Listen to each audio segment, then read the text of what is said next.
Beredar di media sosial aksi debt collector yang mendadak merampas mobil peminjam. Rekaman detik-detik perampasan diunggah akun Facebook Mutu Manopo Mokoginta pada Jumat, tanggal 11 Februari tahun 2022. Dalam rekaman terlihat seorang wanita diduga istri dan anak yang menangis histeris di atas mobil. Setir mobil telah dikendalikan debt collector. Korban pria lantas meminta tolong agar sang istri dan anak tak ikut dibawa bersama mobil rampasan oknum debt collector. Berdasarkan keterangan unggahan disebutkan peristiwa ini terjadi di kota Mobagu Bolaang Mongondo, Sulawesi Utara. Belum diketahui siapa oknum perampas kendaraan dalam mobil ini.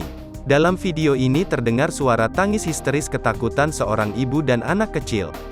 Dugaan sementara aksi perampasan mobil ini dilakukan oleh debt collector kota Mobagu. Rekamannya pun menuai kecaman dari warganet.